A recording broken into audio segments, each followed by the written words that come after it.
আপনারা কি জানেন বর্তমানে বাংলাদেশের প্রতি 1 লক্ষ মহিলা মানুষের মধ্যে প্রায় 273 জন মহিলা মানুষ ব্রেস্ট ক্যান্সারের ঝুঁকিতে আছে। আর এই জরিপটি প্রকাশ করেছে চট্টগ্রাম মেডিকেল কলেজের সার্জারি, প্যাথোলজি ও বিভিন্ন বিভাগের চিকিৎসকগণ। তারা চট্টগ্রাম সদর জেলার প্রায় 4টি উপজেলার 732 জন মহিলা মানুষকে নিয়ে একটি ব্রেস্ট ক্যান্সার স্ক্রিনিং প্রোগ্রামের আয়োজন করেন এবং সেই প্রোগ্রাম থেকে একটি ভয়ঙ্কর তথ্য উঠে আসে। সেই স্ক্রিনিং প্রোগ্রামে 2 জন মহিলার সরাসরি ব্রেস্ট ক্যান্সার ডায়াগনোসিস হয় এবং 29 জন মহিলার বিনাইন ব্রেস্ট ডিজিজ ধরা পড়ে।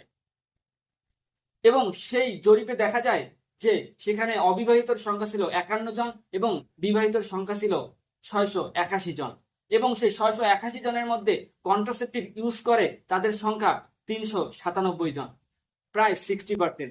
তাহলে কি আমরা বলতে পারি যে কন্ট্রাসেপটিভের যত্রতত্র দীর্ঘস্থায়ী ব্যবহার আমাদের মহিলা মানুষদেরকে বিভিন্ন ক্যান্সার যেমন ব্রেস্ট ক্যান্সার, সার্ভাইকাল ক্যান্সার ও ওভারিয়ান ক্যান্সারের ঝুঁকি বাড়ায় দিচ্ছে?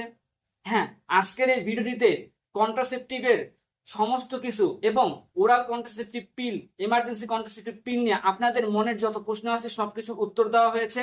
এবং এই ভিডিওটি সবার জন্য গুরুত্বপূর্ণ, বিশেষ করে যারা বিবাহিত অথবা যারা নতুন বিবাহ করেছে অথবা যারা ভাবছেন সামনে বিবাহ করবেন তাদের জন্য আরো বিশেষ করে গুরুত্বপূর্ণ। তো এই ভিডিওটি আমাদের ডক্টরস মেডিকিউর চ্যানেলে আপলোড করা হয়েছে এবং আপনাদের সবার অনুরোধ রইল সেই ভিডিওটি দেখে আসার।